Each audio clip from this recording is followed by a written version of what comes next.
Hello बच्चों, मैं रंजीत कुमार, आपका दोस्त, आपका भाई अनेक्स कोचिंग ऑनलाइन प्लेटफॉर्म में आपका स्वागत है। आप अच्छे होंगे, तंदुरुस्त होंगे और दीपावली आपको अच्छा से बीता होगा। और बहुत सारे दीपावली के बाद हम लोग के तैयारी भी जम के करना है। तो आपके लिए हम पहला वीडियो जो लाए थे इकोनॉमिक्स में, उसमें बहुत सारा प्यार आपका मिला, दुलार मिला।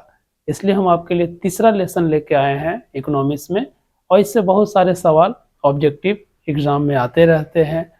तो आप पेन कॉपी लेके रेडी हो जाइए और हर एक सवाल को बारीकी से समझिए और एक एक सवाल को आंसर आप कमेंट बॉक्स में देते चलिए कि आपका कितना सही हुआ है और कितना गलत हुआ है। तो आइए देखते हैं। लेसन का नाम है मुद्रा, बचत एवं साख। मुद्रा अभी के डेट में इसकी वैल्यू ज़्यादा है। बचत जितना हम लोग कमाते हैं उसमें से कुछ बचा के भी रहते हैं, उसी को हम बचत कहते हैं। साख मतलब होता है विश्वास। ये आपका तीसरा लेसन का पहला ऑब्जेक्टिव है, ध्यान दीजिएगा। और ऑब्जेक्टिव जो लिखा हुआ है उसको बारीकी से पढ़ेंगे हम लोग। मनुष्य के आर्थिक जीवन में सबसे महत्वपूर्ण क्या है? मनुष्य के आर्थिक जीवन में सबसे महत्वपूर्ण क्या है? सबसे पहले ऑप्शन देख लीजिए, जमीन, मुद्रा, खेतों के कागजात और मालगुजारी के रसीद। तो अभी के डेट में हमारे लिए आर्थिक जीवन में सबसे महत्वपूर्ण चीज क्या है जिससे हम सारे जरूरतों को खरीद सकते हैं? तो इसमें जो आंसर होगा आपका मुद्रा होगा। मुद्रा इज द राइट आंसर, क्योंकि पहले जो मुद्रा नहीं चलता था तो वस्तु से वस्तु को लेन देन किया जाता था, तो बहुत कठिनाई होता था। तो मुद्रा आने से हमारे आर्थिक जीवन में महत्व इसका बढ़ गया है। तो ये आपका पहला का आंसर हो गया मुद्रा। अगला सवाल आपका है, कह रहा है किसने कहा मुद्रा वह है जो मुद्रा की कार्य करती है? किसने कहा मुद्रा वह है जो मुद्रा की कार्य करती है? तो ये अर्थशास्त्री हैं, अपना परिभाषा दिए हैं, बहुत बड़ा विद्वान है। तो इसने मुद्रा के बारे में परिभाषा दी है। कौन दिए हैं ये ऑप्शन के अनुसार देख लीजिए, कोलबर्न, नैप, सेलिनमैन या हार्टले विदर्स। तो इसका राइट आंसर हो जाएगा हार्टले विदर्स। हार्टले विदर्स ने मुद्रा हुआ है जो मुद्रा की कार्य करती है। तो इसका दो का आंसर हो जाएगा हमारा घ इज द राइट आंसर। तीसरा सवाल है आपका, ध्यान दीजिए, इनमें से कौन सा मुद्रा का एक आधुनिक रूप नहीं है? इनमें से कौन मुद्रा का आधुनिक रूप नहीं है? यानी कहने का मतलब आधुनिक रूप नहीं, अभी के तत्कालीन जो चलने वाला है उसमें मुद्रा का रूप नहीं है। तो ऑप्शन है आपका मुद्रा, दूसरा ऑप्शन है आपका जमा, तीसरा ऑप्शन है ड्राफ्ट। ड्राफ्ट थोड़ा गलत लिखा हुआ है, ड्राफ्ट इस तरह से होगा, आधा फा होता है ड्राफ्ट, और घ में हो जाता है इनमें से कोई नहीं। तो कहने का मतलब अभी के डेट में सबसे ज्यादा जो इम्पोर्टेंट नहीं है वो है हमारा जमा। जमा इज द राइट आंसर। मुद्रा अभी है क्योंकि आधुनिक रूप में इसकी वैल्यू ज्यादा है। ड्राफ्ट भी है, ड्राफ्ट के द्वारा भी आप पैसे को कहीं भी निकाल सकते हैं और एक जगह से दूसरी जगह भेज सकते हैं। तो इसमें जमा इज द करेक्ट आंसर हो जाएगा। उसके बाद चौथा आपका क्वेश्चन है, ध्यान दीजिएगा, आजकल मुद्रा का कौन सा रूप अधिक प्रचलन में है? आजकल मुद्रा का कौन सा रूप अधिक प्रचलन में है? धात्विक, सोने के सिक्के, पत्र मुद्रा या इनमें से कोई नहीं? तो अभी के डेट में सबसे ज्यादा प्रचलन में कौन है? तो धात्विक हो ही नहीं सकता है, सोने के सिक्के भी नहीं हो सकता है, और इनमें से कोई भी नहीं हो सकता है। तो इसलिए इसका आंसर जो होगा आपका ग होगा, पत्र मुद्रा। क्योंकि पत्र मुद्रा को हम लोग कागजी मुद्रा भी कहते हैं। पत्र मुद्रा को हम लोग कागजी मुद्रा भी कहते हैं। तो इसका राइट आंसर हो जाएगा ग, कागज का मुद्रा। पांचवा सवाल है आपका, साख का अर्थ है। साख का अर्थ है, तो साख का मतलब हम आपको बता दिए थे कि विश्वास करना। आप पैसा उन्हीं को दे सकते हैं जो जिस पर आप विश्वास कर सकते हैं, और पैसा लौटाने का उसके पास क्षमता होना चाहिए। तो इसका ऑप्शन हो जाएगा विश्वास करना, ऋण लौटाने की क्षमता, क और ख दोनों, इनमें से कोई नहीं। तो ये दोनों होना है साख में। साख में दोनों होता है, एक होता है आपका जैसे पैसा किसी को दे रहे हैं तो विश्वास है तभी, और वो लौटाने का भी क्षमता रखता है ना, तो इसलिए इसका आंसर हो जाएगा क और ख दोनों, 5 के ग आंसर हो जाएगा। अगला सवाल आपका है विनिमय का सर्वोत्तम माध्यम है। विनिमय का सर्वोत्तम माध्यम है यानी खरीदने और बेचने, जो खरीदने में मुद्रा का कार्य होता है और बेचने कोई वस्तु को हम बेचेंगे तो उससे भी हमें मुद्रा प्राप्त होता है। तो विनिमय का सर्वोत्तम माध्यम आपका है मुद्रा। मुद्रा इज द राइट आंसर। जमा नहीं हो सकता ना, ड्राफ्ट हो सकता है। इसका आंसर हो जाएगा 6 के क। अगला आपका सवाल है निम्न में से कौन शाक मुद्रा का उदाहरण है। निम्न में से कौन शाक मुद्रा का उदाहरण है।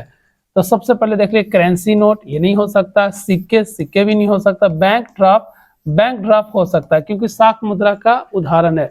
बैंक ड्राफ्ट के द्वारा एक दस्तावेज होता है, उसके द्वारा मुद्रा को आप जमा कर सकते हैं और निकासी भी कर सकते हैं। तो ये इस पर विश्वास किया जाता है, बैंक द्वारा इस पर विश्वास किया जाता है। तो इसका आंसर हो जाएगा ख।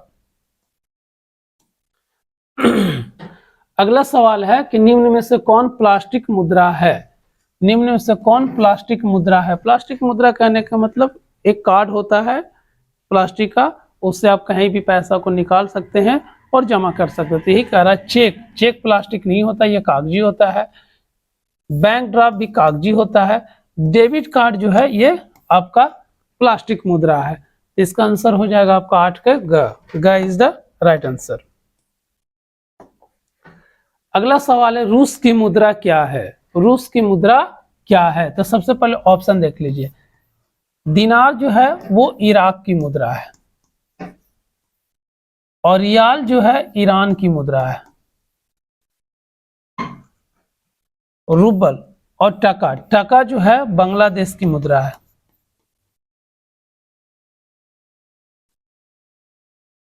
और रूबल है जो रूस की मुद्रा है। इसका आंसर हो जाएगा ग, क्योंकि रूस की मुद्रा क्या कह रहा है, रूबल। अगला सवाल है स्वीडन की मुद्रा क्या है। ऑप्शन है पौंड, डॉलर, रुपया, क्रोना।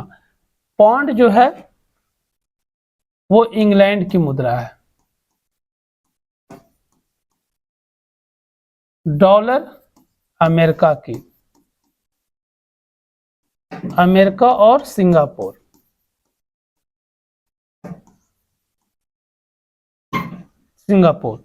रुपया है जो भारत का है और पाकिस्तान का, नेपाल का। भारत, नेपाल, पाकिस्तान। कहने का मतलब है कि रुपया लिखा हुआ रहता नोट पर, भारत वाला मुद्रा यहां नहीं चल सकता है। इसका आंसर हो जाएगा क्रोना। क्रोना है जो स्वीडन की मुद्रा है। 10 का आंसर घ हो जाएगा। अगला सवाल है आपका 1 रुपये का नोट जारी किया जाता है। किनके द्वारा 1 रुपया का नोट जारी किया जाता है। तो 1 रुपया का नोट और जितना भी सिक्का जो जारी होता है सिर्फ एक बैंक के द्वारा जारी किया जाता है। ऑप्शन में है केंद्रीय सरकार, रिजर्व बैंक ऑफ इंडिया या इनमें से कोई नहीं। तो इसका आंसर हो जाएगा केंद्रीय सरकार। 1 रुपया का नोट जो जारी करता है वो केंद्रीय सरकार। 1 रुपया का सिक्का, 5 का सिक्का, 10 का सिक्का भी जारी कौन करता है, केंद्रीय सरकार। और नोट जो है ना 1 रुपया के बाद जितना भी नोट आएगा उसका जारी करने का काम करता है रिजर्व बैंक ऑफ इंडिया, जिसको हम लोग RBI बोलते हैं। इसकी गठन हुआ 1935 में। अगला जो सवाल आपका है 12वां नंबर देख लीजिए।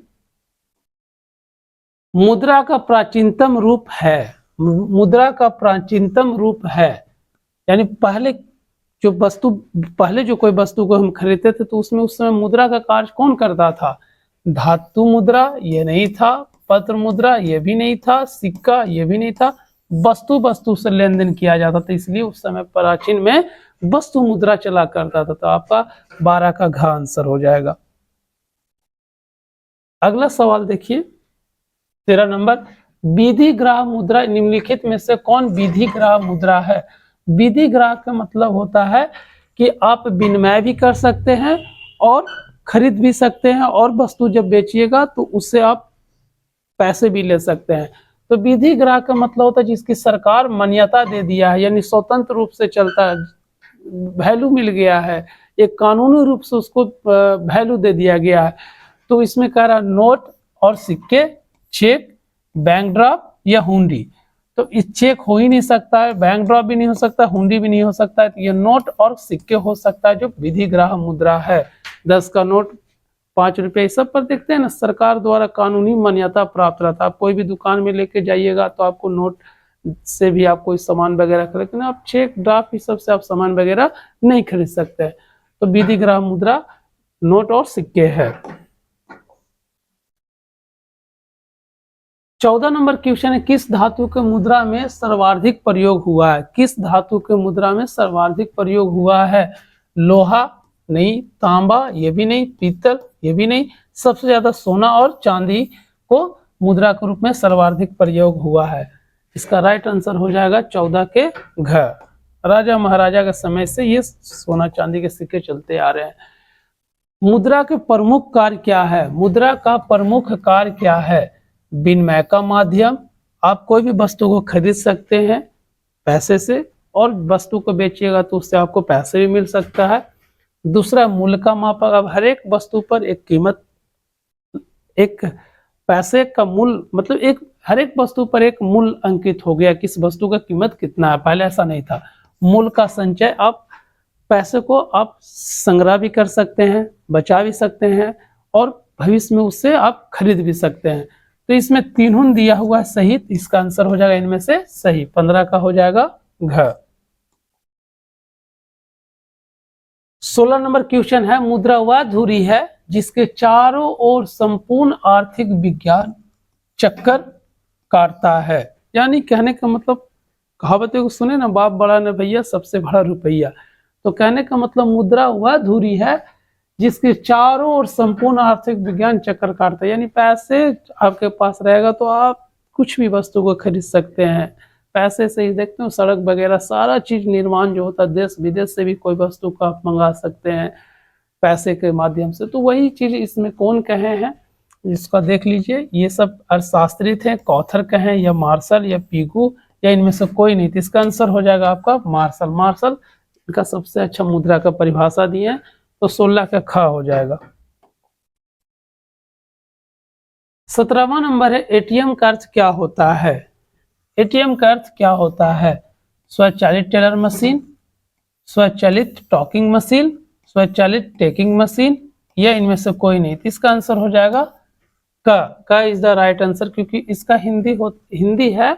एटीएम का फुल फॉर्म होता है ऑटोमेटिक टेलर मशीन। तो इसका हिंदी हो गया स्वचालित टेलर मशीन। इसी में जो एटीएम वगैरह होता है, मशीन में आप डालिए, उसके बाद पैसा निकालिए, और 4 से 5 4 डिजिट का या 6 डिजिट का गुप्त पिन होता है, और वो पिन जब तक डालिएगा नहीं तब तक पैसा निकलेगा नहीं। अगला सवाल है आपका आज का लास्ट सवाल, 18वां। निम्नलिखित में से कौन सा संस्थान भारत में मुद्रा जारी करने के लिए अधिकृत है? यानी कौन सा ऐसा इसमें बैंक है जो मुद्रा को जारी करते हैं, कौन ऐसा संस्था है जो मुद्रा जारी करता है? तो इसमें कह रहा है रिजर्व बैंक ऑफ इंडिया, राष्ट्रपति, संसद या मुख्यमंत्री। तो पैसा जारी करने वाले जो है रिजर्व बैंक ऑफ इंडिया है, जिनको हम लोग कहते हैं आरबीआई, और इसकी गठन हुआ था 1935। तो ये तीसरा लेसन से 18 को ऑब्जेक्टिव अभी तक, यानी जब से इससे 18 ऑब्जेक्टिव में से कोई ना कोई आते रहते हैं। तो शायद आपको 18 में 18 सही हुआ होगा और कमेंट बॉक्स में बता दीजिएगा कि आपका कुल कितना सही हुआ है। और अंत तक बने रहने के लिए बहुत बहुत धन्यवाद। Thank you. बेल आइकन दबा दीजिएगा, सब्सक्राइब कर लीजिएगा ताकि आपके पास नए वीडियो आते रहे। और बहुत बहुत धन्यवाद।